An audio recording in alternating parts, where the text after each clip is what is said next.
요렇게.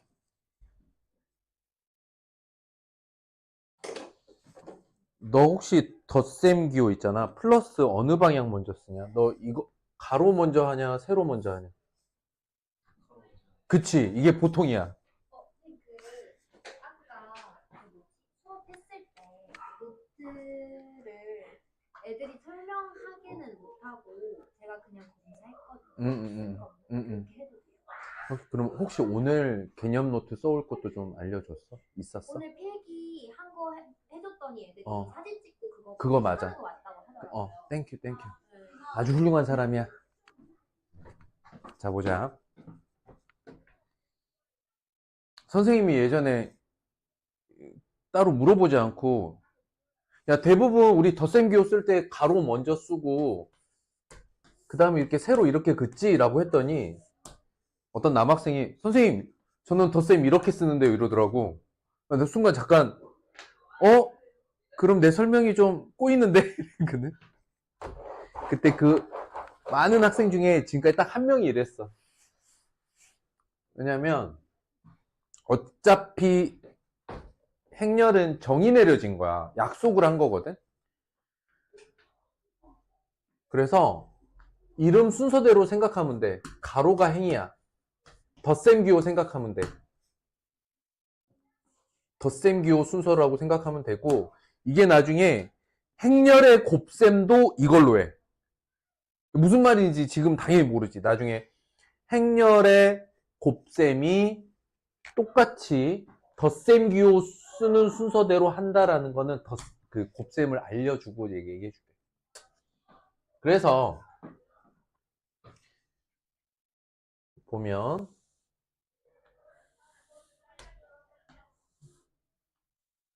행렬을 그린 거야 지금. 이게 행렬이야. 이게 행렬이야.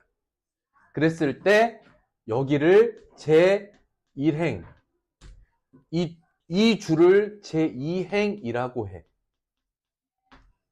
그러면 당연히 이 세로 이 부분을 뭐라고 할까? 제1열, 제2열, 제3열이라고 해. 그리고 행과 열이 만나는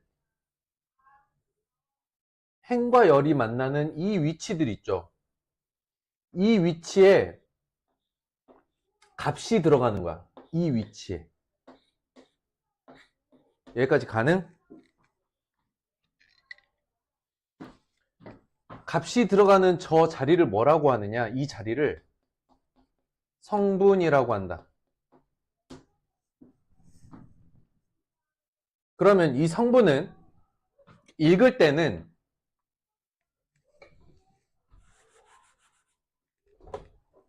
몇 행, 몇 열의 성분이라고 읽으면 돼요. 그러니까 여기를 뭐라고 읽어? 1행 1열 성분, 1행 2열 성분, 1행 3열 성분, 2행 1열 성분 이렇게 읽어간다는 거야. 이게 행렬이야.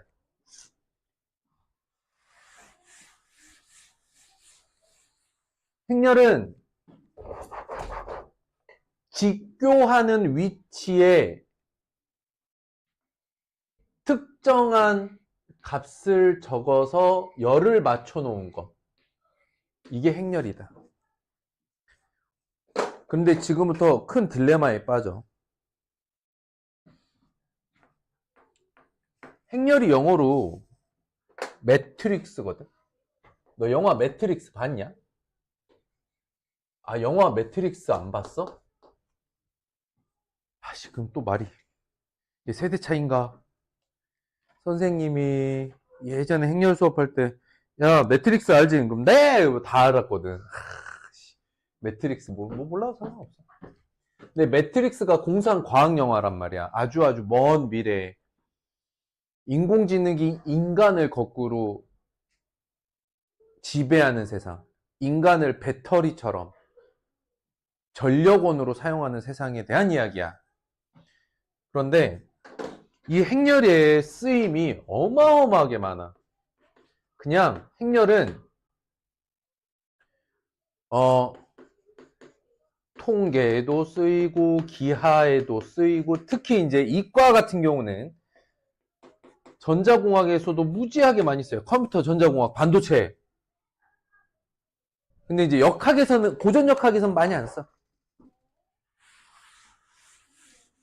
전통적으로 보면 건설, 건설 쪽은 공업수학 C라는 과정을 하거든, 수학 중에도. 근데 이건 공업수학 A, 라플락스로 연결되는 그 앞단계가 이제 행렬이 같이 쓰이는데. 아무튼, 쓰임은, 통계, 기하, 전자 등등. 그 경제, 당연히 경제, 경영, 경제에도 많이 쓰이고요. 쓰임이 어마어마하게 많아. 그냥, 현대 학문의 뭐라고 해야 될까? 그냥 언어야, 언어. 현대 학문에서 거의 전 영역의 언어로 쓰여. 대학 가면은. 그래서 이 쓰임이 만약에 100이잖아? 그럼 예전 선배들은 어느 정도 배웠냐면 20에서 30에 해당하는 내용을 지금 과거 선배들은 행렬을 고등학교 때 엄청 많이 했어. 그러니까 옛날 행렬이라고 할게. 옛날. 교육과정이 어떻게 되냐면 2009 개정교육과정에서까지는 행렬이 있었어. 2015였나? 2015 개정에서 행렬이 빠져버렸어. 그 다음에 2022에서 지금 다시 복구됐거든? 아닌가? 2012에서 사라졌나? 거의 한 10년 만에 돌아온 거야. 10몇 년 만에. 10년, 11년. 근데 결론만 얘기해 줄게. 이번에 하는 행렬은 선배들이 했던 행렬과 다릅니다. 저기서 더 잘라내고 더 잘라내고 더 잘라내고 더 잘라내서 행렬은 행렬인데 행렬이 아니야. 이거 뭐라고 해야 되지? 행렬의 가장 기본 연산만 배우고 넘어갑니다. 그래서 행렬을 이용한 무슨 법칙, 뽑아낼 수 있는 2차식.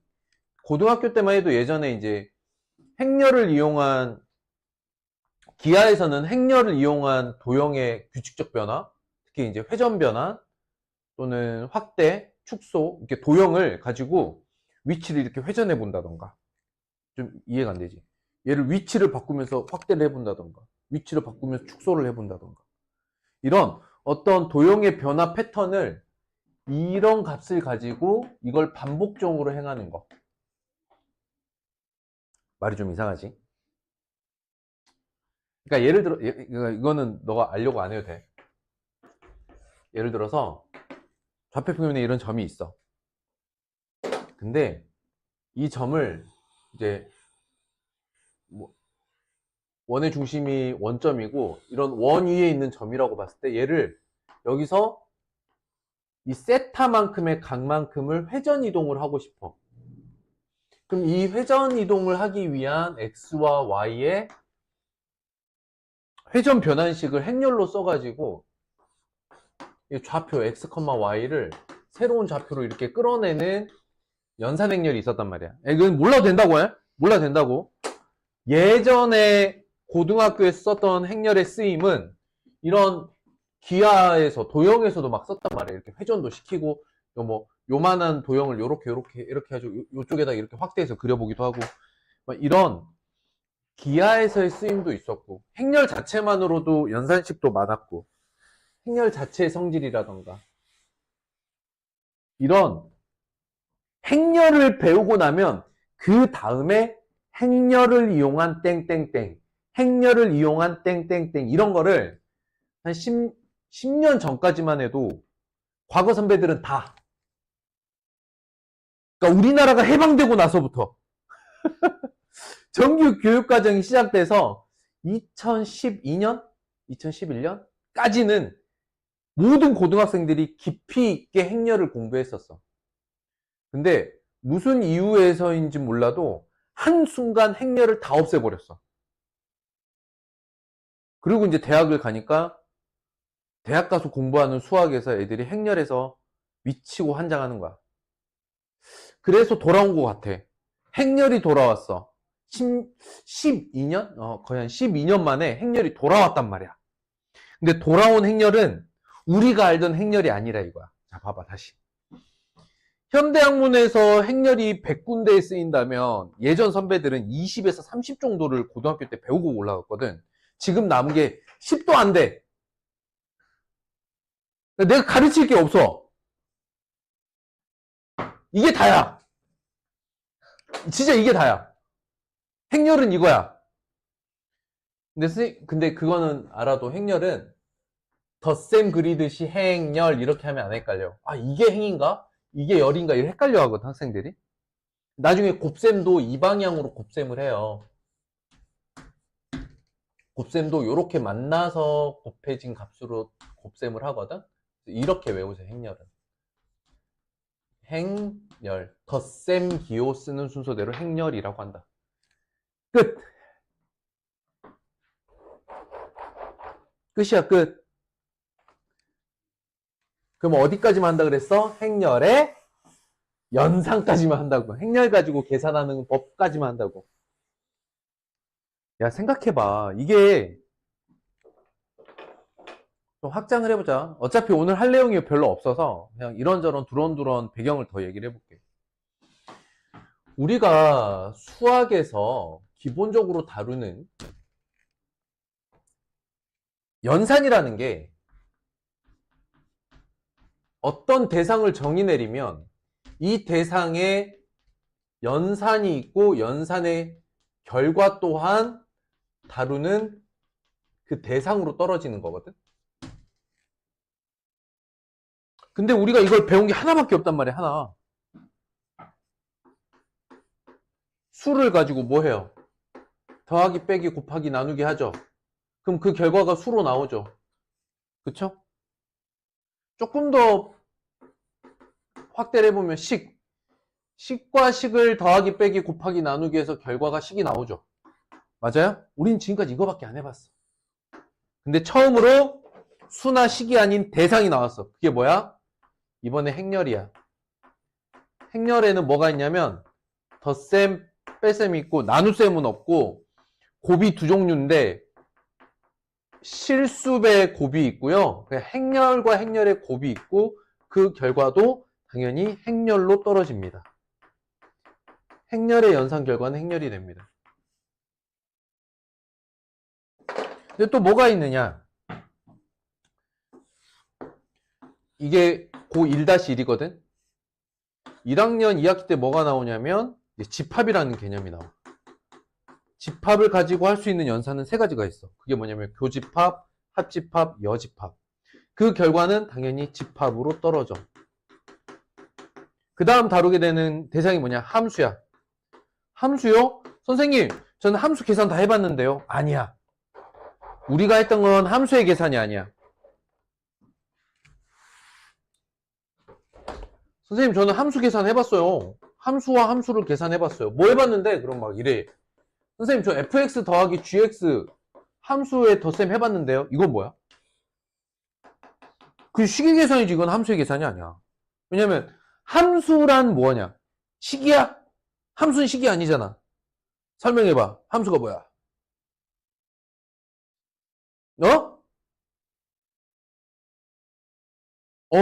근데 우린 그럼 뭐래?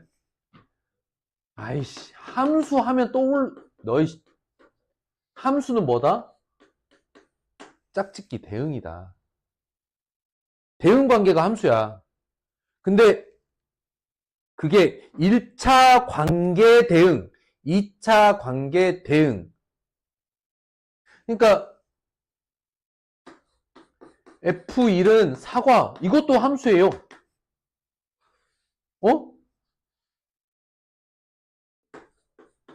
F2는 배, 이것도 함수라고. 이렇게 된 것도 이것도 함수야. 함수는 그냥 짝짓기야. 대응 관계. 근데 우리가 다루었던 1차 함수, 2차 함수는 이 앞에가 1차식 또는 2차식 대응 관계를 맺고 있어서 이거를 다루었던 거지. 그때 했던 계산은 식의 계산이었던 거야. 이 식의 계산. 대응 관계가 아니라. 그럼 대응은 뭐냐면 이런, 쉽게 말하면 짝짓기거든. 이렇게 짝짓기 해놓은 거거든. 그럼 이런 짝짓기 그림 하나랑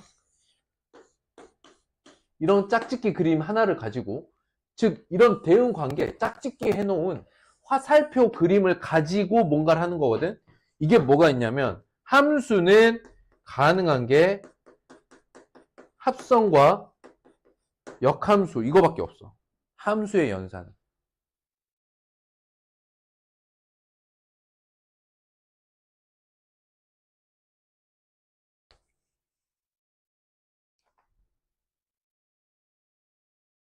함수의 연산 이거밖에 없다는 게 뭐냐면 그래서 x에서 y로 가잖아. 역함수는 뭐냐면 거꾸로 바라본 함수가 역함수야. 합성은 뭐냐면 이런 짝짓기가 있고 이런 짝짓기가 있는데 첫 번째 함수의 함수값과 두 번째 함수의 시작하는 값이 같다면 이걸 이렇게 연결해 놓는 거야. 이렇게 연결해서 이 사이의 그림을 없던 그림을 메워주는 걸 합성이라고 해. 무슨 말인지 모르겠지. 당연히 모르지. 안 했으니까. 당연히 그 결과가 함수로 나와야 되는데 함수로 나온다는 게 뭐냐면 내가 지금 뭐 하는 거냐면 어차피 오늘 할 내용이 얼마 없으니까 배경 지식 설명한다 그랬어. 그지? 그러면 여기서 출발한 값들이 있겠지. 그럼 궁극적으로 도착한 값이 있겠지. 그럼 얘는 어떻게 끝난 거야? 요렇게 왔다가 요렇게 끝난 거지. 얘는 요렇게 갔다가 요렇게 했다가 요렇게 끝난 거고. 이해됐을까? 얘는 요렇게 갔다가 요렇게 끝난 거고 얘는 요렇게 갔다가 요렇게 끝난 거고 얘는 요렇게 끝난 거야. 그러면 여기가 출발 값이 되고 여기가 독자 값이 되는, 여기가 함수 값이 되는. 결론은 어떻게 된다? 합성이라는 건 그렇게 연결지어서 결국에 여기서부터 여기까지를 하나의 세트로 보는 거야. 이런 식으로. 이게 합성이야. 그래서 우리가 지금까지 했던 건 함수의 계산이 아니라 함수식의 계산을 한 거죠. 자, 이와 같이 갑자기 고등학교 1학년이 되면 말이야. 1학년 1학기, 1학년 2학기가 되면은 대상과 그 연산과 연산의 결과에 대한 반원이 수나 식이 아닌 걸 가지고 계산하는 게 이렇게 총 4가지가 나오더라는 거예요. 그래서 의미를 부여하자면 이번 시간은 처음으로 수나 식이 아닌 대상의 연산을 처음 다뤄보는 거야.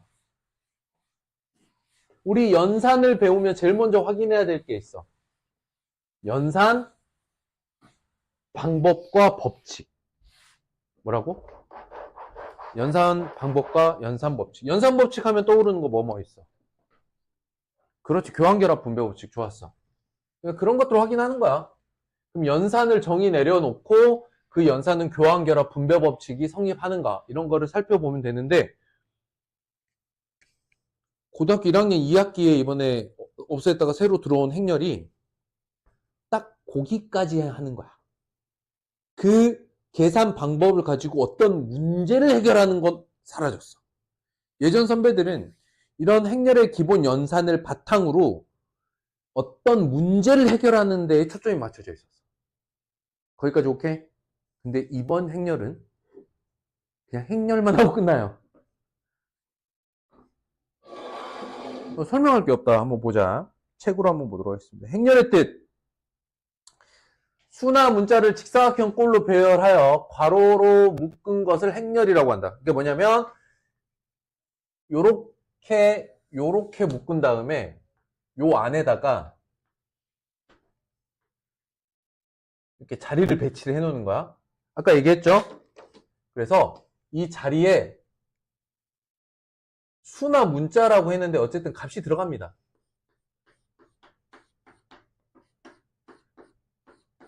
이렇게 만들어 놓은 것을 그냥 행렬이라고 합니다. 근데 거기다 좀 써놔. 덧셈 기호를 떠올리라 그랬어. 이게 먼저 그리잖아, 덧셈 할 때. 이걸 다음에 그리고 어디가 흔들리는 거지? 그래서 덧셈 기호 그리는 순서대로 행렬이라고 부른다. 행렬을 이루는 각 수나 문자를 뭐라고 한다? 성분이라고 한다. 아까 설명했죠? 행렬의 가로줄을 여기를 행, 행, 행, 행, 행, 행, 행, 제1행, 제2행. 세로줄을 열 이라고 한다. 이게 3번, 4번 설명입니다. 그쵸? 5번 볼게요. n개 행과 n개 열로 이루어져 있으면은 얘를 뭐라고 부르느냐? 2x3라고 읽기도 하고요. 2 곱하기 3이라고 합니다. 2x3, 2x3 좀 이상하잖아. 2x3. 근데 2행 1열 행렬이라고도 하고 2 곱하기 3 행렬이라고 부릅니다. 그거는 뭐 써져 있는 대로 읽는 대로 읽으시면 되겠습니다. 행과 열의 수가 모두 n이면은 요거는 알아두세요. 이건 이름이니까 이름들은 좀 알아두세요. n차 정사각 행렬이다. 이게 무슨 얘기냐면 행의 개수와 열의 개수가 예를 들어서 이렇게 두 개가 있다. 이러면은 2차 정사각 행렬이라고 부른다. 여기가 줄이 3개면 3개, 3개, 4개, 4개 이런 거를 n차 정사각 행렬이라고 한다. 특별히 정사각 행렬을 따로 이름을 지은 이유가 있어. 근데 뭐 솔직히 말하면 그렇게 알 필요도 없거든. 근데 n차 정사각 행렬은 뭐냐면 그 연산 결과가 똑같이 n차 정사각 행렬로 떨어집니다.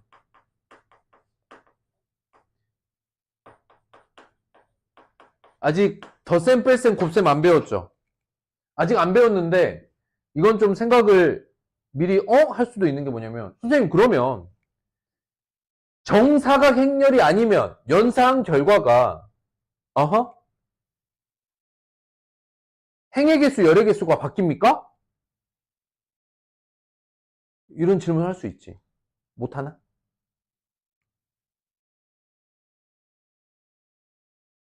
무슨 말인지 알겠어? 지금 그러니까 행의 개수와 열의 개수가 만약 다르다면 그러니까 2행 3열이라면 2행 3열짜리면 다른 행렬과의 연산을 통해서 성분의 구조 수나 문자가 들어가는 이 성분의 구조 있죠. 행과 열의 개수가 바뀝니까? 바뀌어버려. 그래서 정사각 행렬만이 연산 결과가 똑같은 n차 정사각 행렬로 나오는 특징을 보입니다. 이거는 연산 방법을 알아야 이해되는 게 있어. 그래서 이건 중요한 건 아니고 일반 행렬과 다르게 n차 정사각 행렬은 연산 결과의 특징이 좀 다른 게 있구나 정도만 아시면 됩니다. i행과 j열이 교차하는 위치의 성분을 순서상으로 이렇게 표현합니다. x, y로 안 해요. i와 j로 합니다. 근데 선생님이 i를 이렇게 안 쓰고 자꾸 i를 앞에서부터 이렇게 썼잖아. 근데 이렇게 흘려 쓰지 않으면 i랑 j를 거의 헷갈려해. 쓸 때. 그래서 i랑 j를 좀 이렇게 구분해 쓰기를 바랍니다. 아무튼 순서상으로 표현하는데 이것도 직관적으로 알아요. 이거 뭐라고 하는데 1행 1열, 1행 2열, 1행 3열, 2행 1열, 2행 2열, 2행 3열 이 자리에 값이 들어가는 거지. 성분의 이름은 대표적으로 요렇게 근데 A만 쓰는 건 아닙니다. 봐봐. 행렬에서 I행 J열은 어떤 값을 의미하는 거겠죠. 그 값을 똑같은 표현으로 성분으로 I, J라고 표현하고 이때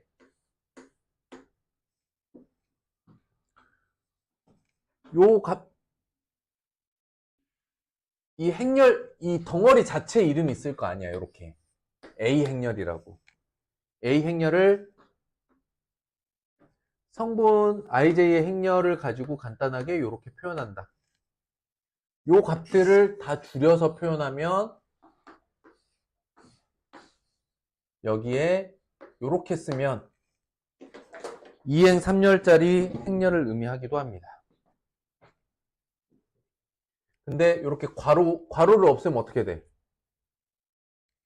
2행 3열에 해당하는 값을 의미해. 이거는. 이해됐어?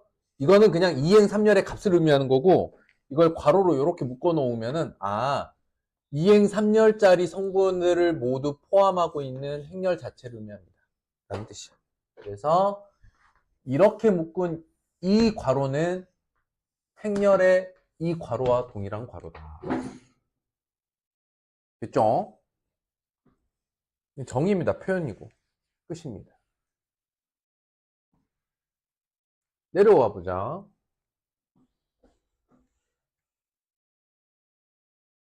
진짜 어이없는 겁니다. 2행 1열 성분을 구하세요. 얼마입니까? 마이너스 3. 3행 2열 성분을 구하세요. 2열의 모든 성분의 합을 구하세요. 그쵸? 2열은 여기가 2열이니까. 행렬 안 헷갈리겠지? 어디가 행이고 어디가 열인지. 헷갈리면 덧셈을 떠올리면 돼요. 예. 이런 어이없는 거 하고 있습니다. 자, 2x3 행렬이 있어요. 다음 행렬 A를 구하세요. 이게 이제 너무 고맙게도 내가 예시로 그려놓은 게 2행 3열짜리잖아. 봐봐. 다음을 구하래. 그러면 1행 1열은 얼마겠냐? 여기 대입하라는 거지? 4야. 1행 2열은? 그 다음은 여긴 얼마? 여긴 얼마? 이렇게 완성하라는 거야. 끝! 정의 내리는 거 이해됐습니까? 자, 봐봐. 그래서 이거는 뭐라고? 이 상태는 뭘 표시한 거야? 성분을 표시하는 거고,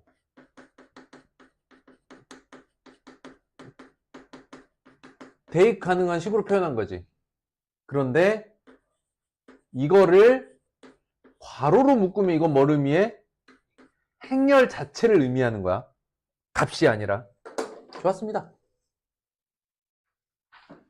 괄호가 중요하다. 이것과 이것의 차이야. 봐봐. 이것과 이것의 차이야. 이해됐지? 예. 이거는 이제 전체식 자체를 의미하는 거고, 이건 하나의 어떤 값을, x에 들어갈 값을 의미하는 거잖아. 그렇게 보시면 되겠어. 해야 돼.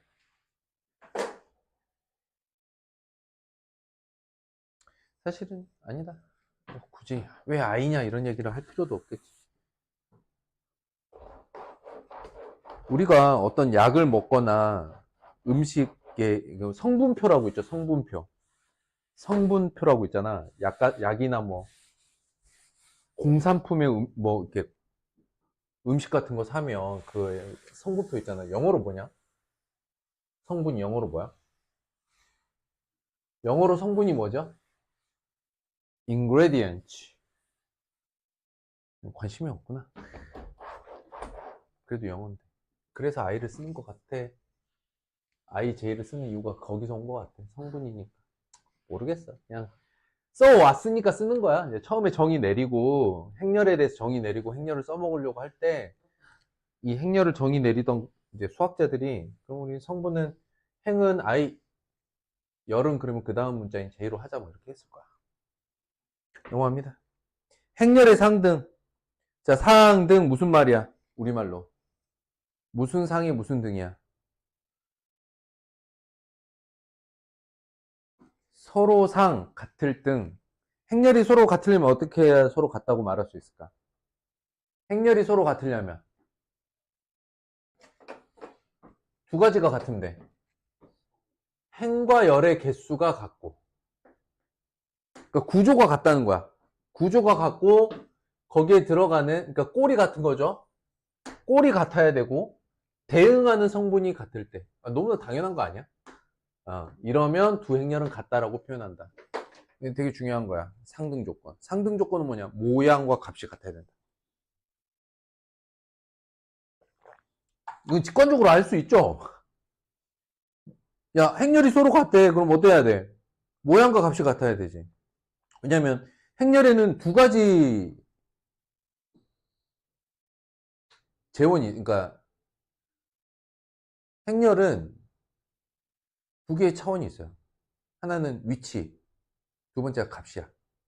몇 행 몇 열 자리에 어떤 값. 그 위치가 같다는 건 구조가 같다는 거고, 값이 같다는 거는 성분이 같다는 거지. 끝입니다. 근데 봐봐.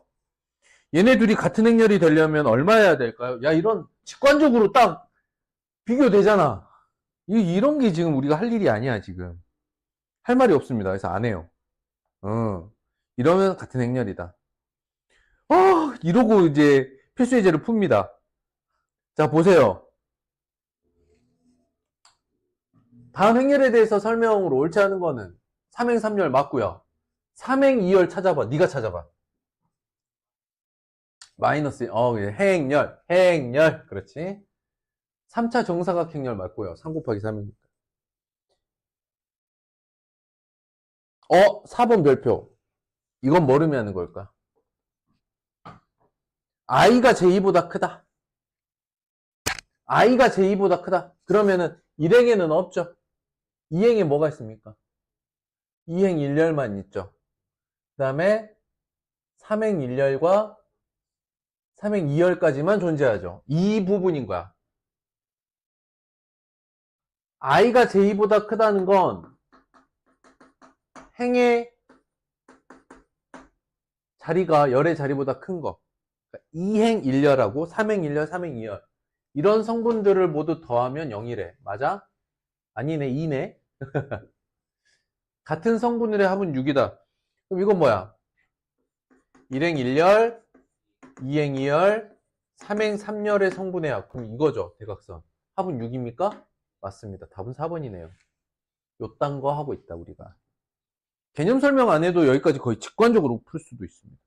아마 선생님이 개념 설명 안 해도 그냥 직관으로 풀 수도 있을걸? 야, 얘네 둘이 같은 행렬이래. 얼마겠냐, 이거? 찾을 수 있는 값부터 찾으면 되겠지. x가 1일 거고, y는 마이너스 3일 거고. 그럼 여기 와서, 이런 걸 하고 있다. 3번 보자. 3번.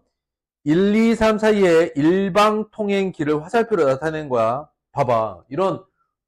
나중에는 이게 뭐냐면, 교통공학 쪽에서 행렬을 이용한 이게 도시 간의 이동, 경로, 뭐 이런 것들도 산술이 가능해요. 매트릭스를 이용해서. 나중에. 억지죠? 내가 이렇게 설명하면 억지스럽지? 그냥 봐, 그러면. 근데 사실은 행렬이 나중에 엄청나게 많은 분야에 쓰이거든요. 대학교 가면. 자, 한번 봅시다. 일행 일렬은 뭘 얘기하는 걸까? 자, 봐봐.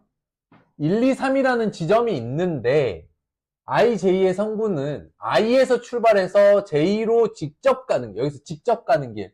그러니까 한 개의 선으로 이동 가능한. 그럼 일행 일렬은 몇 개 있습니까? 1에서 출발해서 1로 가는 거 몇 개 있어요? 한 개 있잖아요. 그쵸? 여기 있죠, 이거. 요거. 일행 2열은 1행에서 2열까지 가는 거 몇 개 있어? 그러니까 우리가 지금 요게 3행 3열짜리 아닙니까? 요거 다 채우면 되거든요. 노란색으로 채워보자. 1행 3열, 1에서 3까지 몇 개 갑니까? 한 개. 2행 1열, 2에서 1로 몇 개 갑니까? 2행 2열, 2행 3열, 3행 1열, 3행 2열, 3행 3열. 보고 찾는 거예요. 응.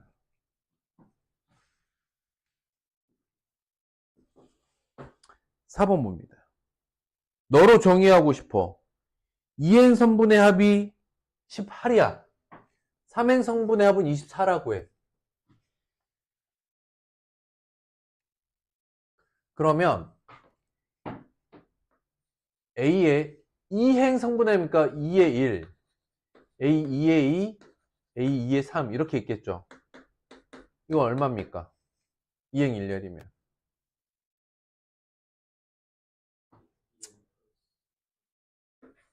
2m 플러스 n 2m 플러스 2n 2m 플러스 3n 이거 다 더하면 어떻게 돼? 6으로 묶고 m 더하기 n이고 이게 얼마야? 18이야. 그 다음 3행 1열 3행 2열 3행 3열 3m 플러스 n 3m 플러스 2n 3m 플러스 3n 이거 이제 통째로 다 더하면 3으로 묶고 3m 플러스 2n 이건 24죠. 그쵸? m과 n 구하세요. 연립방정식 이런 쓸데없는 계산을 우리는 하고 있다. 정의대로만 따라가면 해결되는 겁니다. 5번 봅니다. 얘네 둘이 같대요. 묻는 거는 알파분의 베타, 베타분의 알파야. 요건 조금 덤벼볼만 할 것 같아. 왜냐면 관계식이 이렇게 나왔으니까 한번 보자고요. 우리가 구하고자 하는 건 이거야. 오랜만에 분석 한번 해봅시다. 이건 무슨 문제입니까? 이거 시계값 문제죠. 시계값 문제는 어떻게 접근합니까? 직접 대입 또는 조건 변형, 결과 변형. 그 다음에 상황에 따라서 조건도 변형하고 결과도 변형. 이걸 조합으로 쓰면 돼요. 그죠? 그러니까 예상을 좀 해보면 혹시 얘를 베타분의 알파 제곱 플러스 베타 제곱으로 구하는 게 낫나? 이건 결과 변형이지. 조건 변형은 조건을 써보고 알아봐야 되죠. 근데 첫 번째 조건이 어떻게 돼? 알파 플러스 베타는 5다. 이거 좀, 야, 우리 이 정도 이해하면 되잖아. 그치? 그 다음 뭐야? 알파 베타는 5다. 이거 복소수입니다. 복소수, 잠깐만. 복소수는 아니다. 합이 오고 곱이 오면 판별식이 25-20이니까. 비제곱 마이너스 4ac. 복소수는 아닌데 무리수지. 그러니까 우리가 아는 정수나 유리수에 합이 오고 곱이 5인 두 수 찾을 수 있어? 없잖아. 그럼 되게 복잡한 무리수인 거야. 판별식은 양수네. 그러니까 복소수는 아니고 이제 실수 중에 무리수라는 것 정도는 알 수 있죠. 그럼 이게 조건이잖아. 조건 보고 조건에서 바로 가능할지 아니면 결과식 변형해서 여기다 대입할지 뭐 판단하면 되지. 그럼 이건 행렬 계산이 아닙니다. 이건 뭐의 계산입니까? 시계 계산이죠. 맨날 했던 거죠. 안 합니다. 참고로 알파 제곱 더하기 베타 제곱은 15죠. 답은 3입니다. 그래서 끝입니다. 6번 봅니다. 안 봅니다. 계산입니다. 이런 되도 않는 문제. 자, 덧셈 드디어 나왔습니다. 박수! 자, 덧셈 뺄셈은 딱 하나, 이제 덧셈은 정말 쉽거든요. 조건이 있어. 행렬 구조가 같아야 더하고 빼기 할 수 있다. 그럼 봐봐라. 내가 그냥 한번 써볼게. 어떤 행렬 두 개를 더해서 새로운 행렬을 얻고 싶어. 근데 여기가 2행 3열이야. 근데 이 행렬의 구조가 같아야 된다 그랬잖아. 그러니까 이게 2x3고 여기도 2x3야. 그럼 여기 결과가 뭘로 나와? 2x3로 나와야 될 거고 이렇게 되겠지. 야, 네가 한번 맞춰봐. 결과값의 이 자리는 어떻게 해야 나오는 결과겠냐? 같은 자리에 있는 애들끼리 더하면 얘가 나온다는 얘기야. 끝. 뺐으면 어떡하겠냐? 같은 자리끼리 빼면 된다. 끝. 다르면 못해요. 써놔야 돼. 그래서 행렬 구조가 같아야 한다. 써놓으세요. 행렬 구조가 같아야 한다. 행렬 구조가 같아야만 덧셈 뺄셈이 가능하다. 덧셈 뺄셈을 하려면 행렬의 구조가 같아야 한다. 실수배란 행렬 전체 모든 성분의 같은 값을 곱하는 게 실수배야. 한번 써볼까? 자, 봐봐. 2 곱하기 1, 2, 3, 4가 있어. 너가 한번 불러봐봐. 이게 결과 어떻게 되겠는지. 2, 4, 6, 8 이렇게 될 거 예상되지? 이게 실수배야. 끝. 더 설명 안 할게. 근데 덧셈, 근데 뺄셈은 이제 덧셈의 변형이죠. 뺄셈은 없다. 사실은 부호를 가지고 모두 덧셈화했다. 그리고 방금 선생님이 어이없다라고 말할 만큼 쉬웠던 덧셈, 뺄셈, 곱셈 같은 경우는 수의 연산 법칙과 완벽히 동일합니다. 한번 볼게요. 정의 먼저 내릴 거 있으면 내리고 갑니다.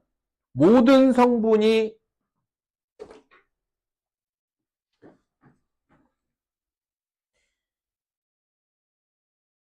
그러니까 모든 성분이 0인 행렬을 0행렬이라고 합니다. 이거는 밑줄 모든 성분이 0이면 0행렬이라고 하는데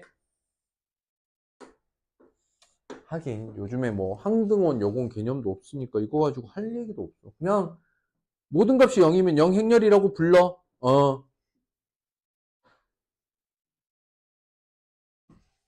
덧셈과 실수배에 한해서는 뭐라고 말해? 수의 연산 법칙과 동일해. 한번 읽어볼게요. 교환 법칙 성립하고요. 2번이 뭡니까? 2번이 뭡니까? 뭐에 대한 얘기입니까? 결합 법칙. 이씨 까먹으면 야, 결합 법칙 설명해봐. 그냥 결합 법칙은 같은 연산이 연속할 때. 뭐라고? 같은 연산이 연속할 때 앞에서부터 하나, 뒤에서부터 하나 결과가 같아요. 덧셈과 곱셈이 그렇죠. 그러니까 여러 개가 곱해져 있는데 뒤에서부터 곱해오나 앞에서부터 곱해가나 똑같다고. 이게 결합법칙이죠. 결합법칙이고. 그러니까 0을 더했으니까 0을 더했으면 원래 값이 되는 거고. 아유, 이런 걸 해야 되냐고. 그래서 덧셈과 실수배까지는 그냥 수의 연산법칙과 완벽하게 동일합니다. 야, 이거 더 하래요. 아, 나 안 할래, 이거. 너무 유치해. 안 하고 싶어. 이거 필수 예제도 안 할 거야. 아이씨, 몇 문제 안 되네. 하자. 야, 하자. 너 해봐, 이거. 암산해봐. 마구, 마육, 삼령. 그쵸? 아, 그냥 9구나. 9, 마이너스 6, 30. 이게 뭐야? 두 행렬에 A 더하기 B의 1행 2열과 2행 1열 성분 네가 하세요. 이거 어떻게 구하면 되겠습니까? X를 정의 내리래요. 그럼 어떻게 하면 되겠어? 이 X는 마이너스 A 마이너스 3B 고로 X는 마이너스 2분의 1에 A 더하기 3B 여기까지 시계계산처럼 이렇게 끝내버려도 된다고. 그리고 나서 요 행렬만 정의 내려보면 어떻게 돼? A 더하기 3B 해보래. 4 20 2 더하기 6 8 5 마이너스 3 2 아이고 내가 이런 거야 해야 돼 어이없죠? 행렬에 의해서 기본은 아주 쉽습니다. x 더하기 y를 구하래요. x만 구할 거면 이거 연립방식처럼 하면 되겠죠. 구조가 어떻게 하면 되겠어? 이 라지 x 더하기 y랑 라지 x 마이너스 y가 있죠. 이렇게 행렬이 있는 거 아니야. 그러면 연립하듯이 둘 더해서 3x 구하고 빼서 2y만 따로 구해서 x하고 y 구해서 에이씨 이런 거 하면 된다. 그죠?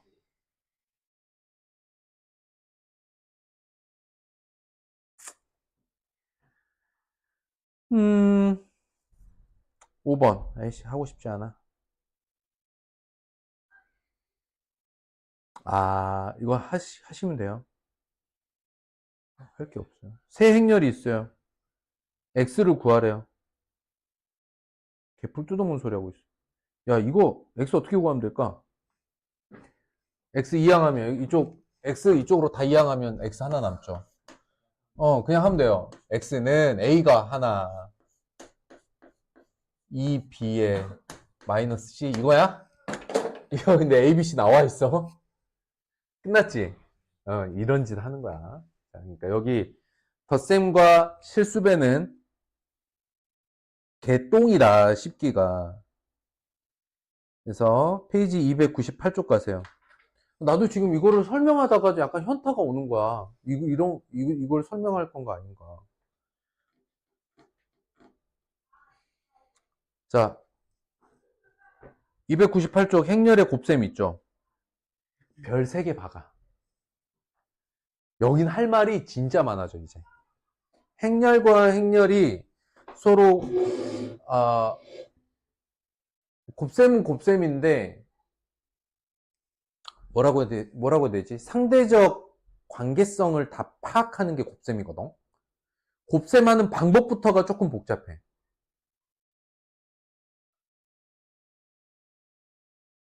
그래서,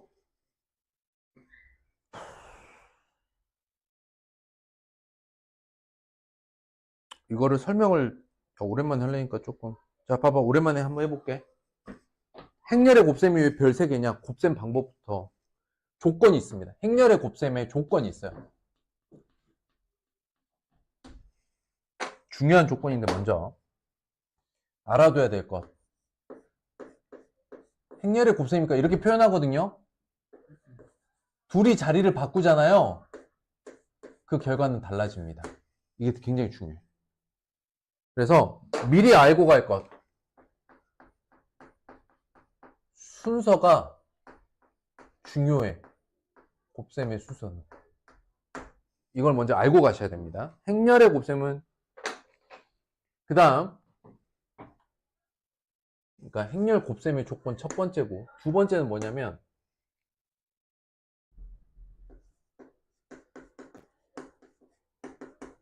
앞에 행렬의 열의 개수랑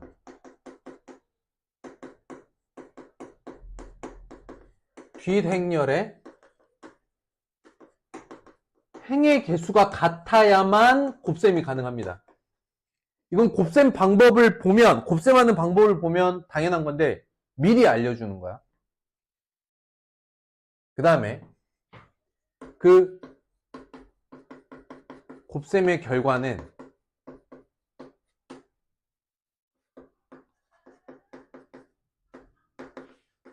앞행열의 행 바이 뒷행열의 열로 끝납니다.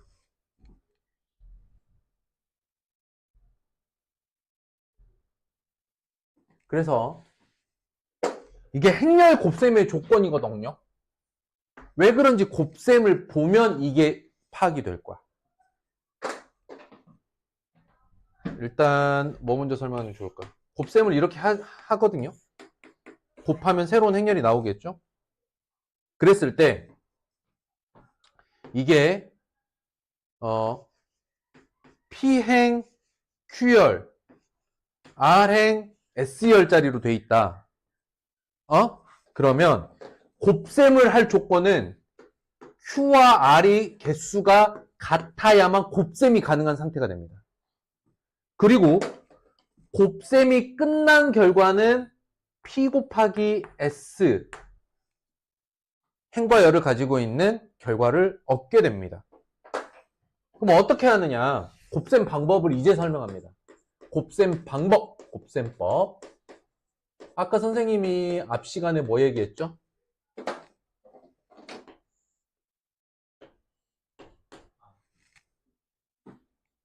이름에서도 이게 행열인데 곱셈에서도 이 순서대로 곱한다고 했거든. 잘 봐봐. 제일 많이 하는 게 2차 정사각행렬이기 때문에 2차 정사각행렬로 설명해 드리겠습니다. 봐봐. A11, A12, A21, A22에 B11, B12, B21, B22, C12. 아, 쓰기 귀찮아. C. 이렇게 있다고 해보자. 잘 보세요.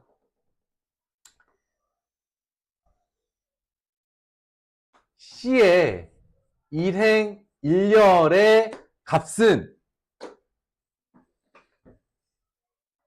일행, 일렬의 곱이다. 다시. 여기 순서 잘 봐. C의 일행, 일렬은 앞에서 앞행열의 일행. 더 크게 써볼까? C의 I, J의 값은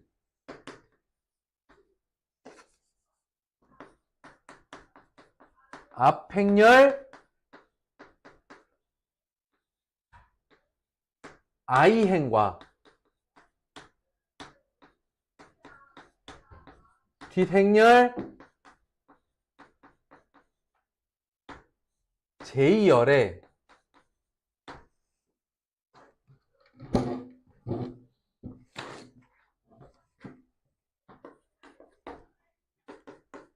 순서상 곱들의 합으로 이루어진다.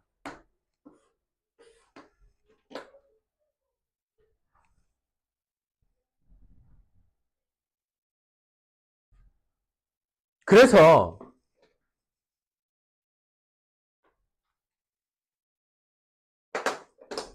C의 일행 일렬을 먼저 설명해 줄게. 그러면 요게 앞행열의 행, 뒤행열의 열을 어떻게? 순서상을 잡아 그것들을 곱하고 다시 더하라는 뜻이야. 그러니까 여기 들어가는 개수 있죠. 이 개수랑 요 개수가 서로 같아야겠지. 이 개수는 뭐의 개수야? 행의 개수야, 열의 개수야? 이게 행의 개수야, 열의 개수야?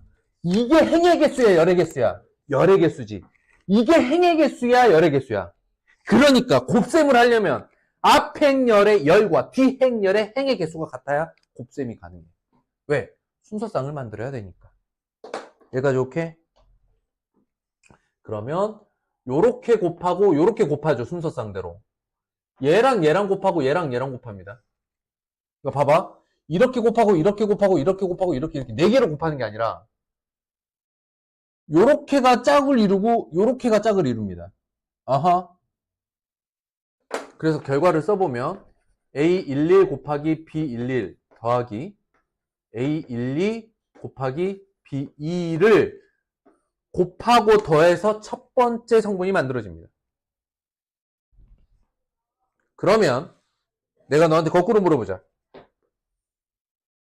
일행 2열 성분은 어떻게 곱해야 할까요? 어떻게 한다고? 행열. 그러면 앞에 행열의 행, 뒤에 행열의 열. 불러봐. A11, B12 더하기 A12 곱하기 B2. 이런 식의 순서상의 곱의 합들로 이루어진다. 여기까지 이해됐습니까?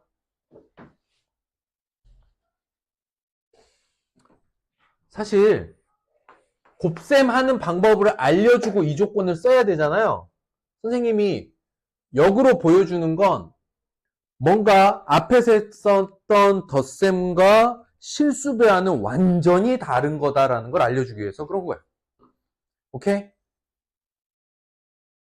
곱셈법 어떻게 해? 요렇게 행열.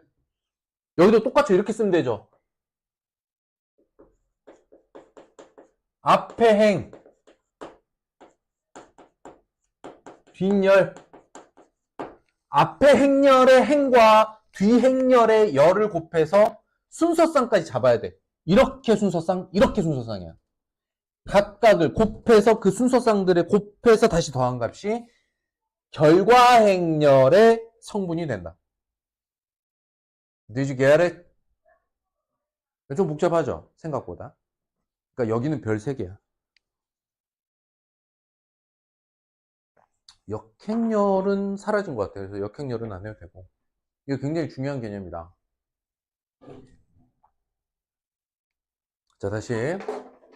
조건이라는 게, 야, 봐봐. 이게 만약에 뒤집어졌다면, 선생님이 지금 설명하는 게 2차 정사각행렬이니까 2행 2열이고 2행 2열이잖아. 그러니까 행렬이 앞에가 2행 2열이고 뒤에가 2행 2열이면, 얘네 둘이 곱했으면, 결과가 2행 2열인 거 너무 당연하지 않니? 근데 여기가 만약에 2행 3열이었다. 곱셈 돼, 안 돼? 안 돼. 이렇게 같아야 되니까 여기가 이렇게 나와야 돼. 근데 결과는 2행 2열이야. 볼까? 이거 썼으니까. 봐봐. 만약에 앞에가 방금 내가 2행 3열이라고 했죠. 앞에가 이렇게 돼 있잖아? 그럼 뒤에는 어떤 모양이야겠냐?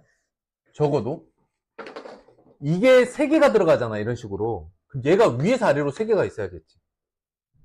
그러면 여기서 이렇게 있다 치자. 그럼 이 결과가 어떻게 나오겠냐? 순서쌍이 한 쌍, 두 쌍, 셋, 넷 이렇게 나오겠지. 그럼 어떻게 돼? 이게 따로 쓰면 이게 2x3고 3x2인데 결과는 2x2가 나오지. 이렇게 놓으면 어떻게 돼? 앞 행렬의 열의 개수와 뒤 행렬의 행의 개수가 같아야만 뭐가 가능하다?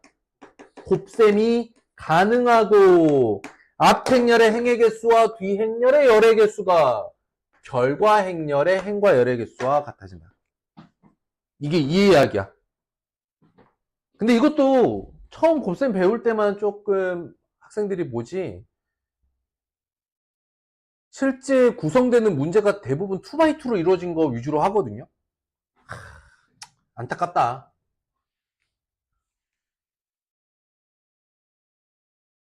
까먹으면 안 됩니다, 원래. 자, 한번 볼게요. 조건은 그래서 생각해봐. 그러면 얘네가 행과 열의 개수가 얘네 둘이 뒤집어서 곱한다고 생각해봐. 어떻게 돼?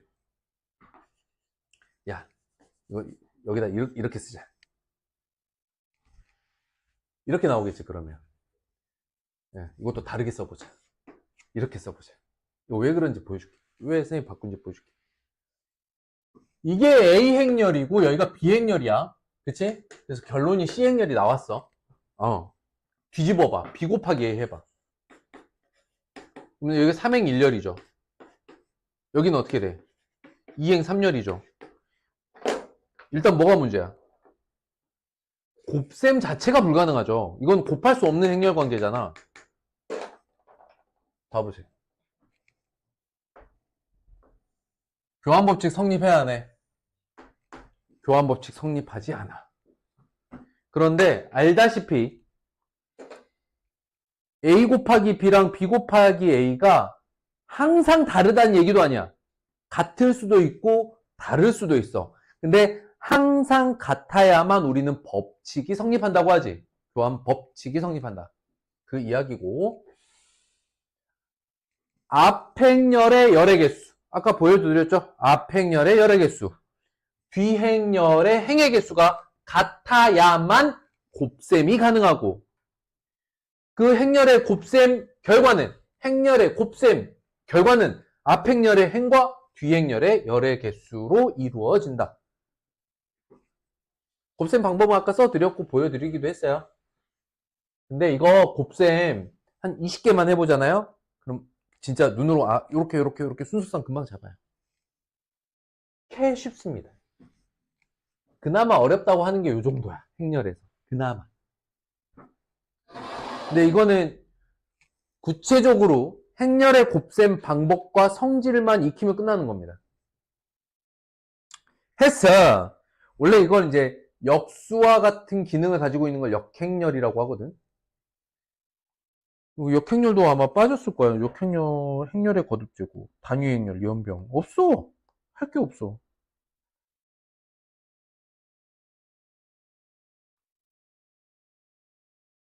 다음 행렬의 곱셈을 정의되지 않는 걸 쓰세요. 그럼 여기다 뭐 써야 될까? 그렇죠. 2 by 3, 2 by 2. 뭐야? 3 by 2. A, B 되나요? A, B 되나요? 안 되죠.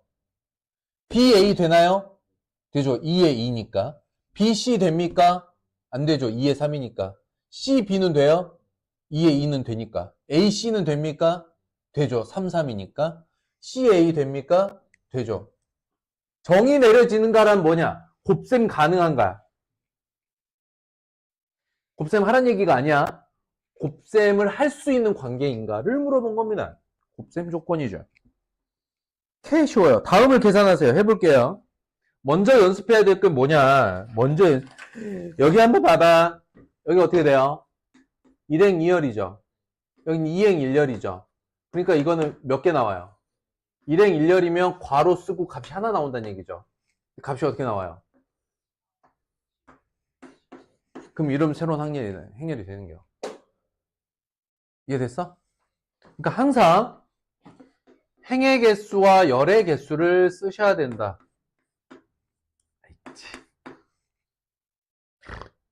그럼 결과가 어떻게 나와? 자, 곱셈 가능하려면 얘네 둘이 같아야 돼. 곱셈 결과는 이렇게 나오지? 여기다 써놓는 거야. 2 by 1이라고. 그러면 2행 1열이니까 값이 몇 개 나오면 돼? 2개 나오면 돼. 위에 값부터 찾아보자. 위에 값 어떻게 됩니까? 마이너스 1 더하기 15, 14, 2 더하기 20. 이렇게 계산하면 된다는 거야. 미치기 어려워? 그 정도는 아니지? 그나마 이게 앞에 이제 덧셈 뺄셈보다는 조금 더 어려운 건데, 인간적으로 아까 했던 덧셈 뺄셈은 설명 안 해도 되는 거잖아. 자, 이것도 한번 써봅니다. 어떻게 됩니까? 2행 1열이고, 이건 어떻게 됩니까? 1행 2열이죠. 곱셈 가능하죠? 근데 결과가 어떻게 나와요? 2x2로 나오죠? 2x2로 나옵니다. 불러봐. 그럼 어떻게 돼? 이 자리는 어떻게 나와? 행열.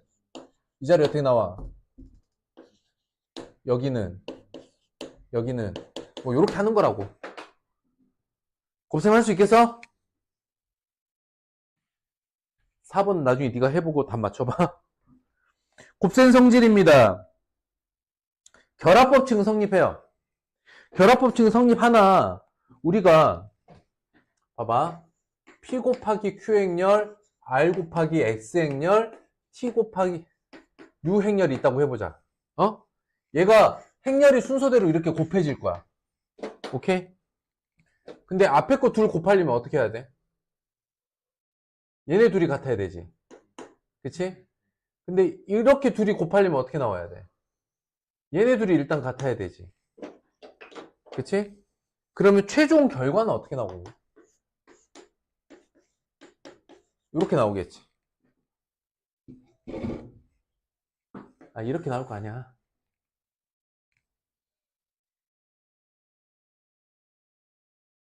이걸 이제 행렬 3개를 가지고 싹 다 곱하면 엄청 복잡한 식 나오는데요. 그냥 갑니다. 뭐라고 해? 곱셈은 결합법칙이 성립한다. 분배법칙이, 그리고 여기서 이제 2차 정사각 행렬이라고 그냥 행과 열의 개수를 정의를 박아 놨으니까 분배법칙도 성립합니다. 근데 이제 잘 봐봐라. B 더하기 C가 정의 내려진다는 거잖아. 그럼 B, C는 어떤 관계야? 행렬 구조가 같은 거지. 행렬 구조 같은 거지. 그리고 곱하고 더할 것만 할 거니까. 우리가 논리적으로 생각해 보자고. AB 곱셈이 가능하다는 건 AC 곱셈도 가능한 거지. 둘이 이제 덧셈을 했다는 건 행렬 구조 같으니까. 근데 거기에 더해서 2차 정사각 행렬이라고 아예 처음부터 딱 못을 박아놨잖아. 그래서 따로 할 게 없어요. 자, 영행열일 땐 너무 당연한 거 아니겠습니까? 영행열은 모든 성분이 0이잖아요. 그러면 모든 자리에 0이 있으면 뭐랑 곱해서 더하든 다 0일 거 아니요.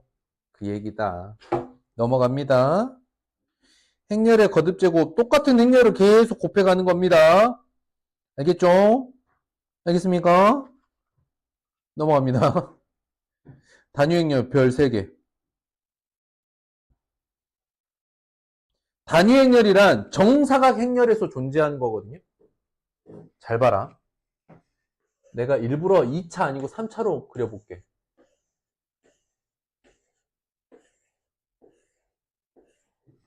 여기에다가 뭘 곱하면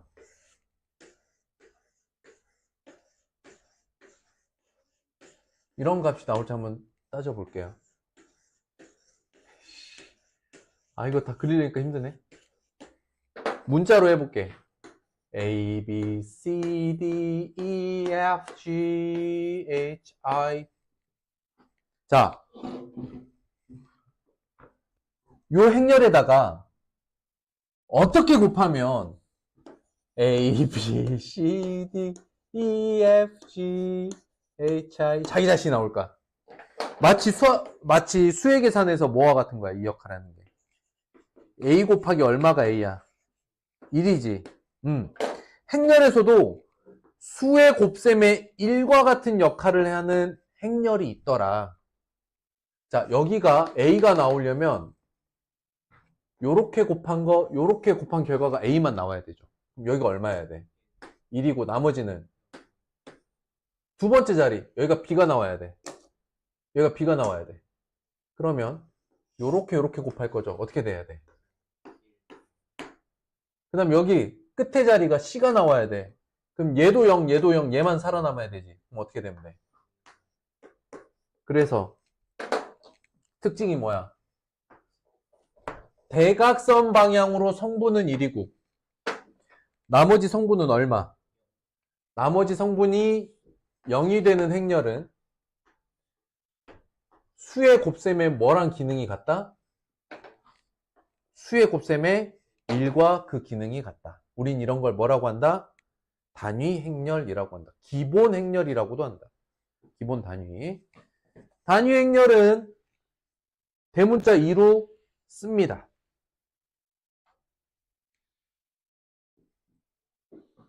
됐어요. 근데 굳이 우리는 2차 정사각 행렬로 돼 있는 것만 주로 다룰 거라서 이렇게 외우면 된다. 근데 이게 3차, 4차, 5차로 더 행과 열의 개수가 늘어나더라도 대각선 방향으로만 2를 놓고 나머지를 모두 0으로 메우면 그게 곧 단위 행렬이다. 오케이? 예. 단위 행렬의 특징 뭐다? 곱셈에서 뭐와 같은 역할? 1과 같은 역할을 하는 게 단위 행렬이다. 여기 옆에 써놓으세요. 수의 곱셈에서 1과 같은 역할이라고 써놓으세요.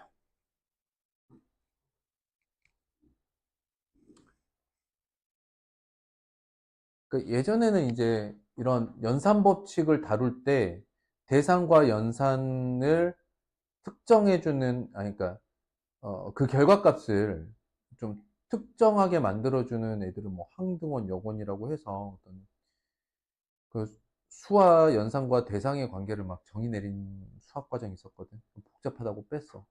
근데 나는 그 개념이 있었다면 더 설명이 쉬웠을 거야. 이거 봐봐. 덧셈에서 굉장히 특이한 값이 하나 있어. 그건 바로 0이야.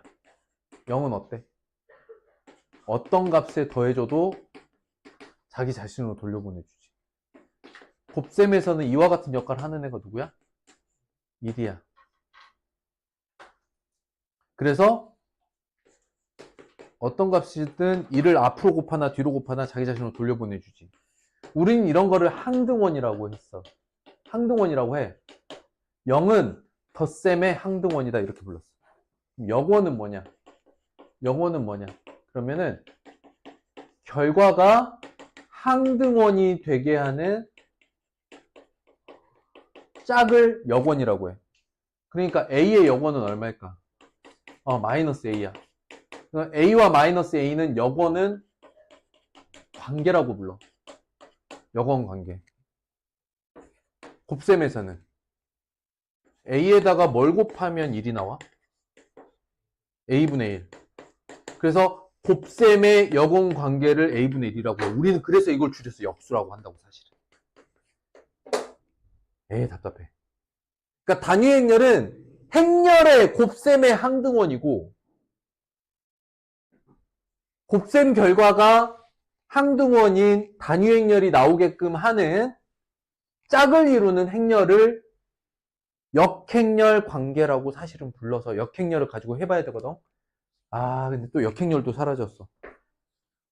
좀 아쉬워. 뭔가 그러니까 과거 행렬에 비해서 설명이 약간 턱턱 걸려. 장점은 뭐냐? 과거 선배들에 비해서 너네가 행렬을 다루는 장점은 뭐냐? 겁나 쉽다는 거야. 단점은 뭐냐? 뭔가 행렬의 본질에 조금 더 접근하지 못했다는 거야. 행렬 가지고 뭘 할 거냐 이런 거 없어. 뭘 하질 않아. 행렬을 가지고 뭔가를 하지 않고 그냥 행렬을 가지고 뭘 하지 않고 행렬의 계산만 하면 돼. 아 이게 좀 아쉬운 면이다. 이게 끝입니다. 이거 내가 좀 설명을 해주려는데 시간이 약간 부족한데요. 집에서 해보세요. 모르겠으면 가져오세요. 그러면 또 단위 행렬이 나오니까 좀 양이 많아지네. 그냥 보면서 해보세요. 알겠죠? 필수예제만 풀어보시고. 근데 앞에 필수예제들 선생님이 다 풀어버렸잖아. 그러니까 이번 주 금요일까지는 요거만 해보세요. 요거 18문제. 거기 필수예제. 아니 앞에 필수예제 나랑 같이 했잖아 다. 끝입니다. 집에 가라. 잠깐만. 행렬 곱셈 말고 없잖아. 야 이게 말이 돼? 봐봐. 우리가 지금까지 했던 수학 단원들 이름 봐봐. 지금 행렬이 큰 사단원이죠. 중단원이 뭐야? 1번이지. 소단원이 어떻게 돼 있어? 1, 2, 3이지. 그럼 이거 끝나면 뭐 있어야 돼? 4.2가 있어야 되지. 그러니까 이게 행렬의 뭐였어? 정의. 행렬의 덧셈. 행렬의 곱셈 이렇게 있었잖아. 그치? 그러면 여기서 이제 뭐가 나와야 되냐면 역행렬의 관계라던가 무슨 2차식에서 항상 성립하는 2차식 이런 그거 가지고 이런 변환 이런 거를 이제 막 4.2에서 쓰임이 있어야 된단 말이야. 행렬의 쓰임. 이해돼? 끝이야. 이게 없다고. 얼마나 쉬워. 장점 엄청 쉽다. 단점 그래서 대체 저걸로 뭐 하려는지 모르겠다. 쓰임을 안 배우니까. 끝.